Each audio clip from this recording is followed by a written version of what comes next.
वचन दिले तू मला. आजचा 30 मेचा भाग खरंच धमाकेदार, जबरदस्त. तोडच नाही हो, शब्दच नाही उरलेत आता. कारण ऊर्जाने केस जिंकलीये. आरोपी विक्रांत शिर्के याला कारावासाची शिक्षाही झाली.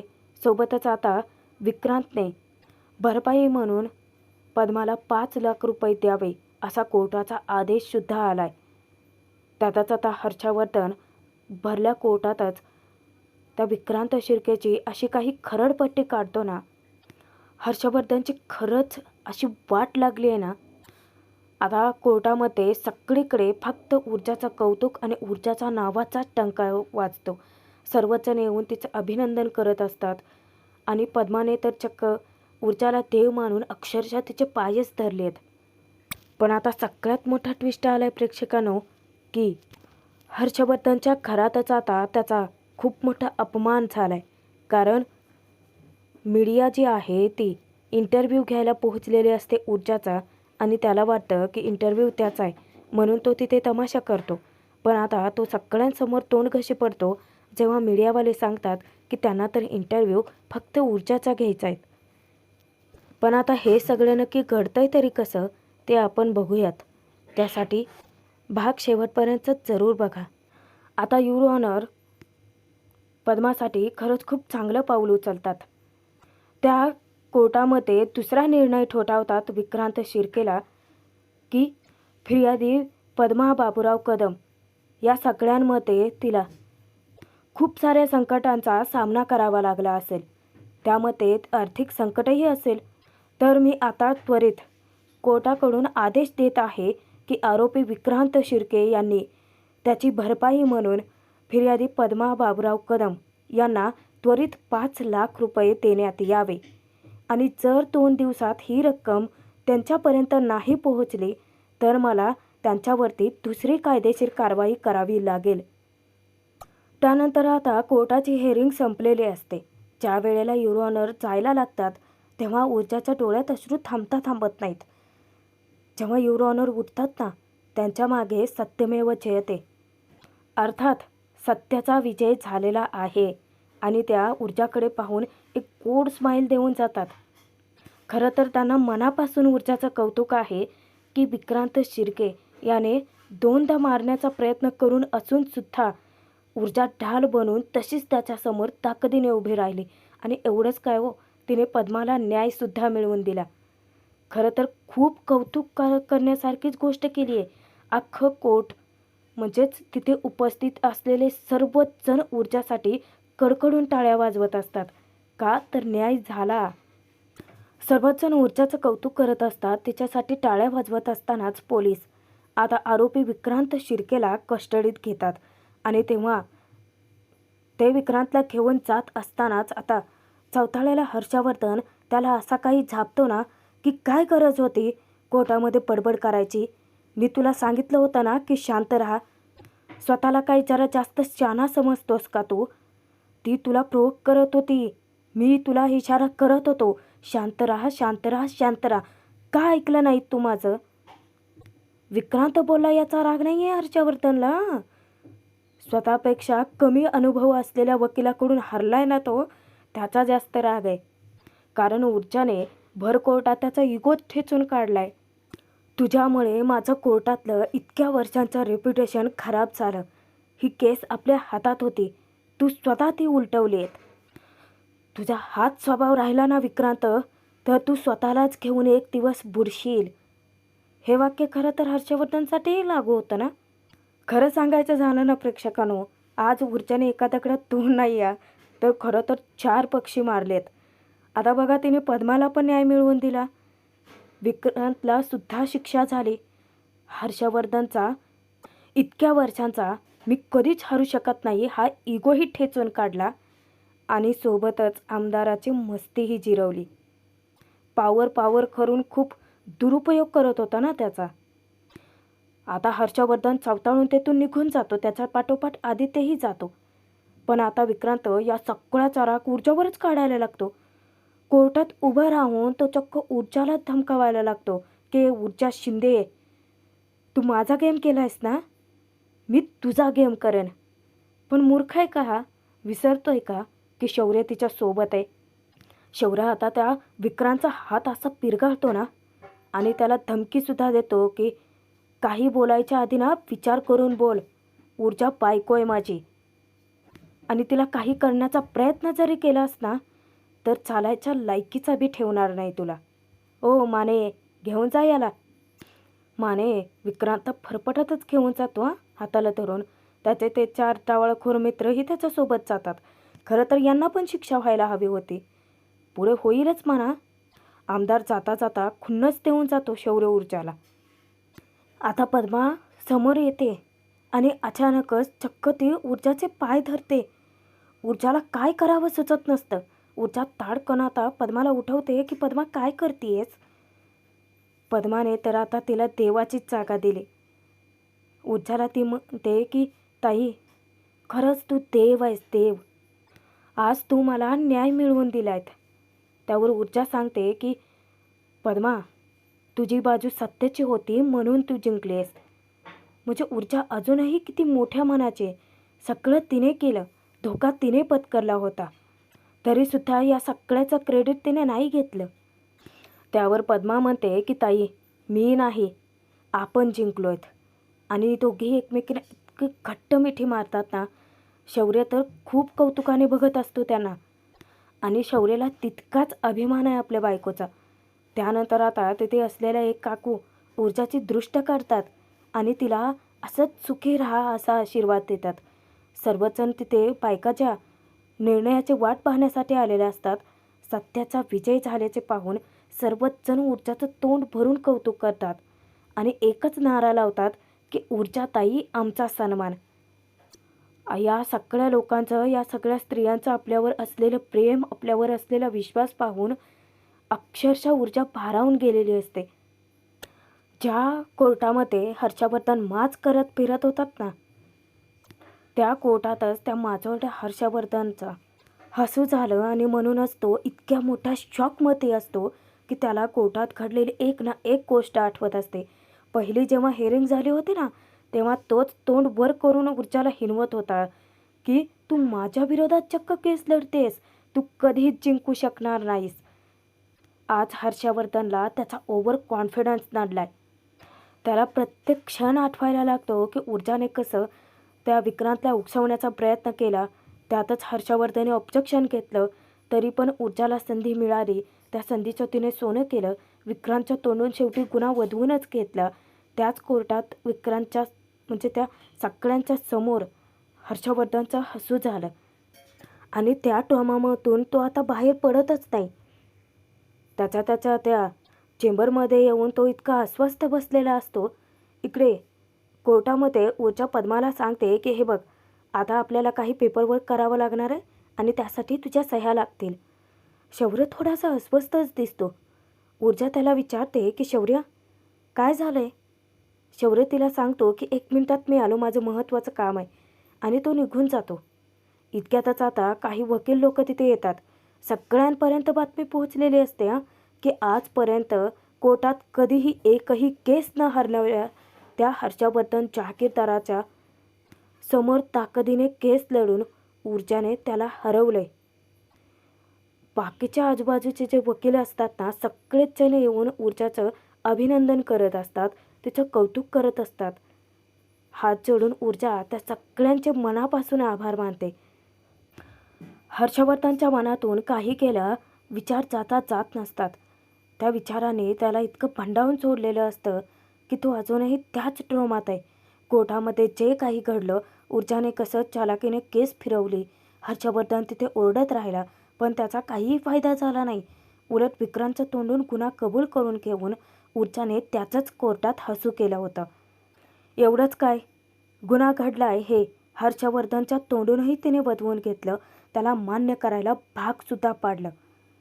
त्याच कोर्टात उभं राहून हर्षवर्धनने आधी तिला ऑफर दिली होती की तू माझी फर्म जॉईन कर, की काही होणार नाही आहे तुझं, मी तुला निष्णात वकील बनवेन.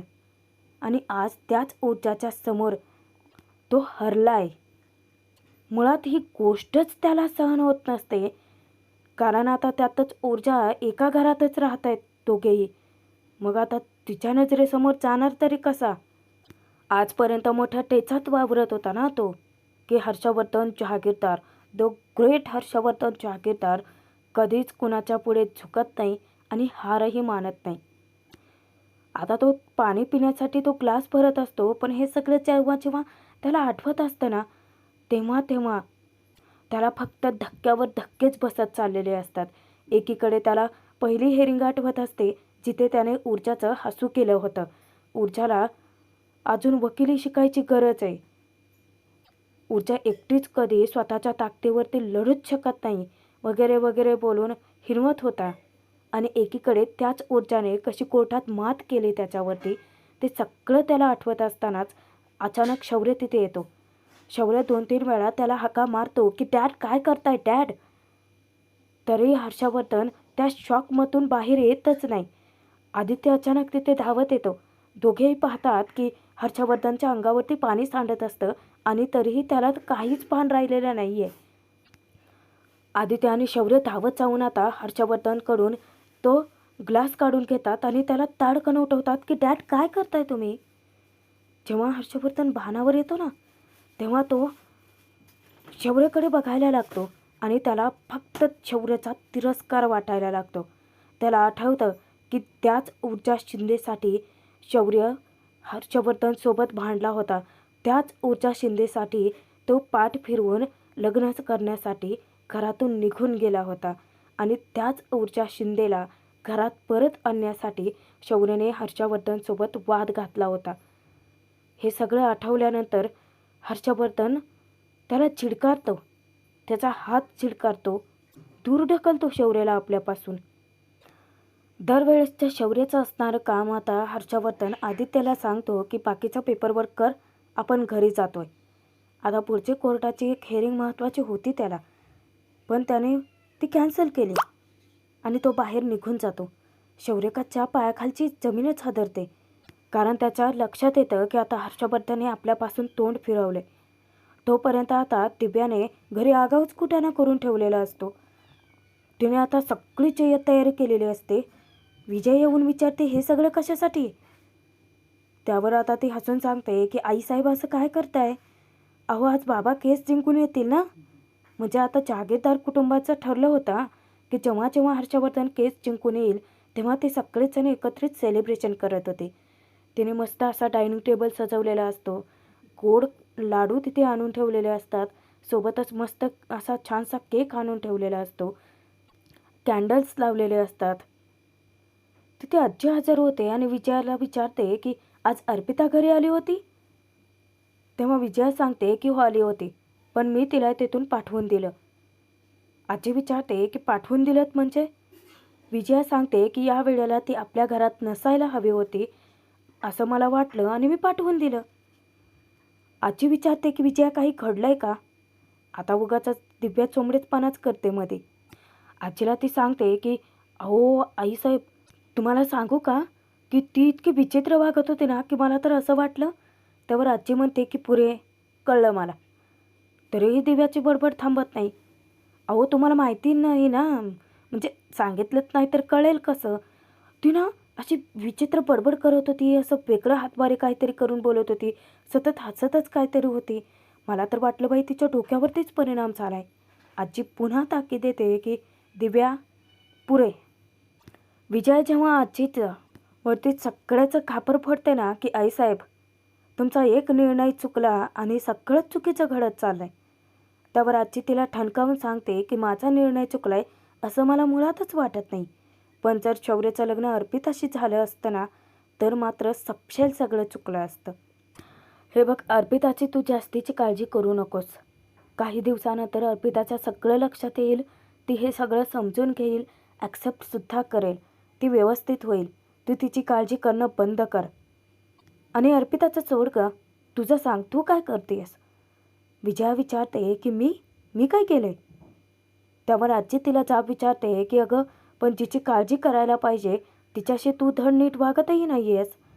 हे बघ विजया, तू आता शौर्य आणि ऊर्जाचं लग्न मोठ्या मनाने ॲक्सेप्ट कर. का तिच्याशी तशी वाईट वागतेस.